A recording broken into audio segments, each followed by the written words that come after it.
Hallo und herzlich willkommen bei Inspire Yourself, der Podcast rund ums Thema der Persönlichkeitsentwicklung. Mein Name ist Antonella Patitucci und ich werde dir meine Tools und Erfahrungen weitergeben und viele spannende Gäste einladen, um dich auf deinem Weg zu unterstützen. Für weitere Inspirationen folgt mir sehr gerne auf Instagram @Antonella_Patitucci. Aber jetzt, lass uns starten. Schön bist du da. Ja, heute rede ich über das Thema Selbstwert und ich habe dir ein ganz einfaches Beispiel mitgebracht, das wirklich für jeden total verständlich ist und dir vielleicht die Möglichkeit gibt, noch mehr über deinen eigenen Selbstwert eine Erkenntnis zu geben und wie du das auch lernen kannst zu pflegen und wie du deinen Selbstwert selber bewerten. Und wie du vielleicht im Titel schon gelesen hast, heisst es, was hast du und 5 Stutz gemeinsam?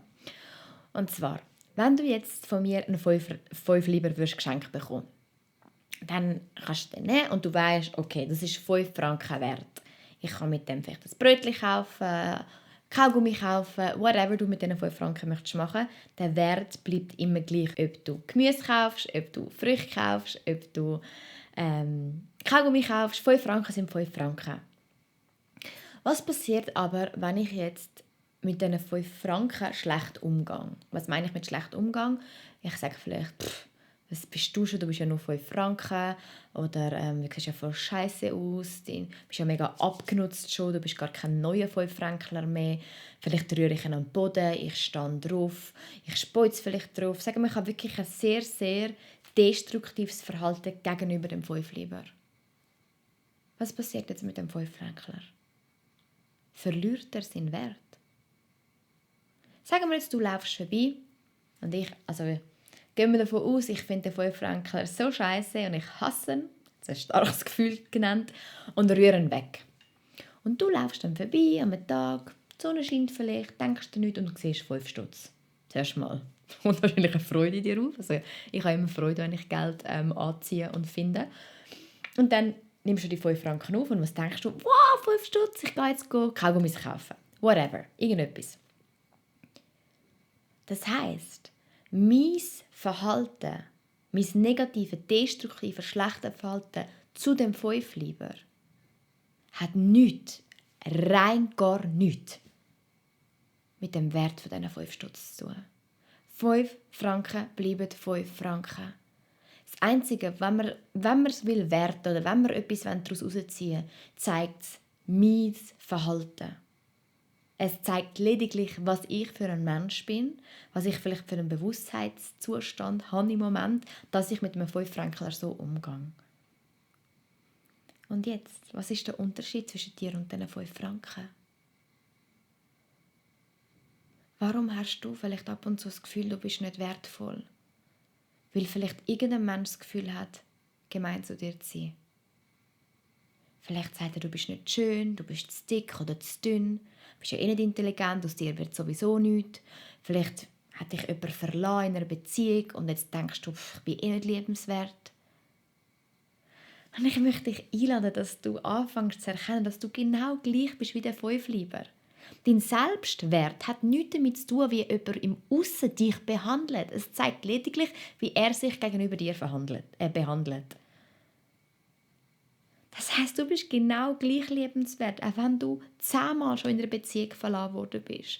Auch wenn dir irgendjemand auf Instagram schreibt, das und das. Bin ich weniger wert, weil mir jetzt jemand sagt, er findet mich nicht hübsch? Ist okay, mich müssen nicht alle hübsch finden. Hoffentlich auch nicht. Aber wegen dem bin ich genau gleich schön. Weil ich mich schön finde. Das ist mein Selbstwert. Und egal, wie du mit mir umgehst, das ändert nichts an meinem Selbstwert. Das sagt lediglich, wie du dich verhaltest.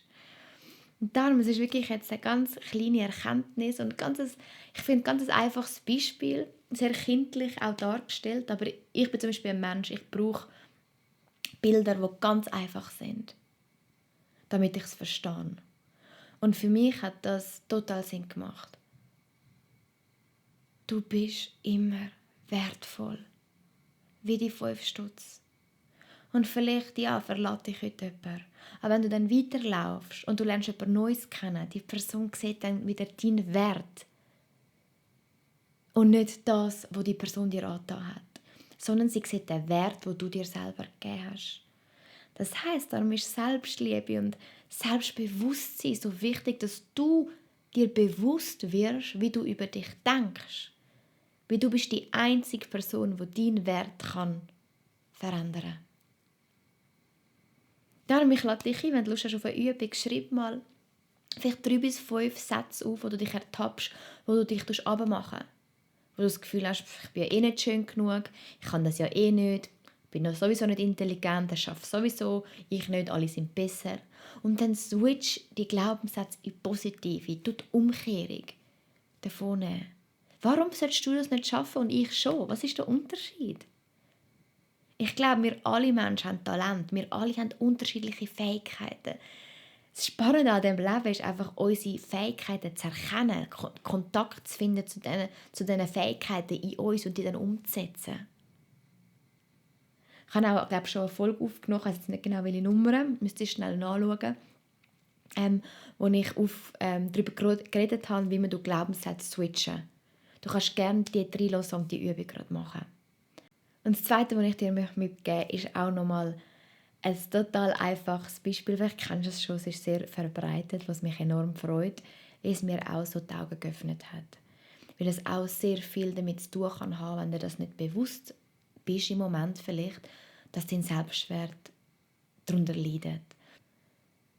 Also, ich kann das jetzt von mir sagen. Ich würde sagen, ich habe eine Hochbegabung in anderen Sachen. Ich bin hochsensitiv, ich bin hochempathisch, sehr, sage ich mal, sozial intelligent.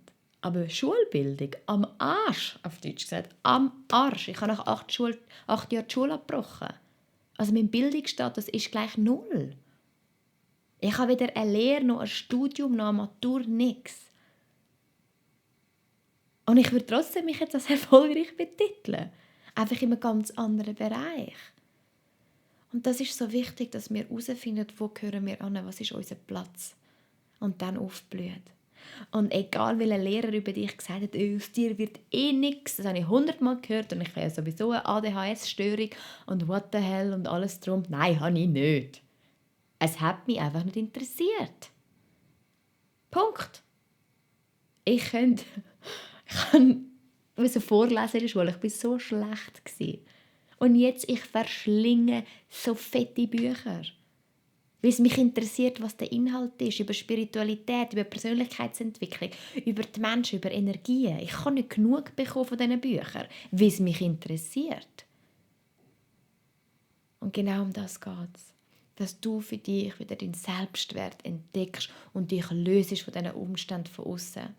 Zum Zusammenfassen, egal wie dich ein Ex-Freund, eine Ex-Freundin, deine Eltern, Lehrer behandelt haben, das sagt lediglich etwas über sie aus, nicht über deinen Selbstwert. Gar nichts. Du bist wie die 5 Stutz. Die 5 Stutz sind 5 Stutz.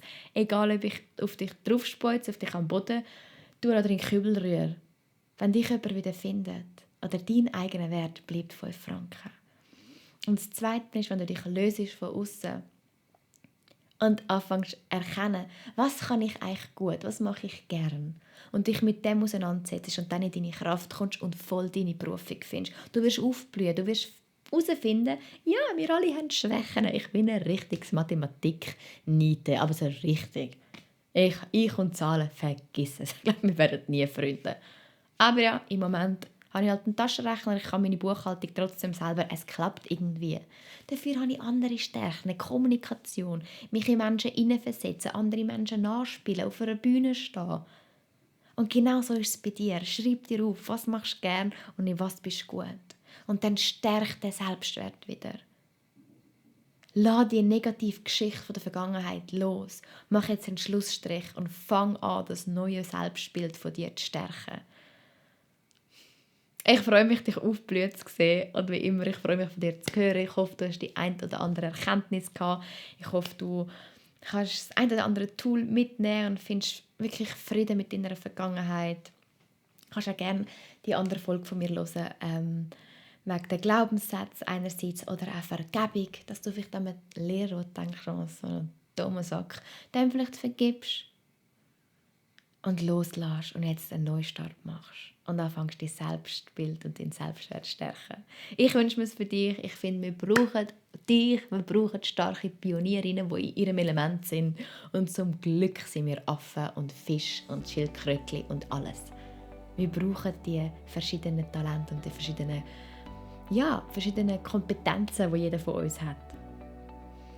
Ich hoffe, die Folge hat dir gefallen. Wenn ja, lass mir sehr gerne ein Feedback da. Du kannst sehr gerne auf iTunes mit einer 5-Sterne-Bewertung meinen Podcast bewerten. Ich würde mich riesig, riesig freuen, dass noch mehr Leute meinen Podcast finden und sich davon inspirieren lassen. Wie immer kannst du mir sehr gerne auf Instagram folgen, @Antonella_Patitucci. Ich freue mich, von dir zu lesen. Schön, dass du da warst. Fühl dich umarmt und happy Weekend. Mua.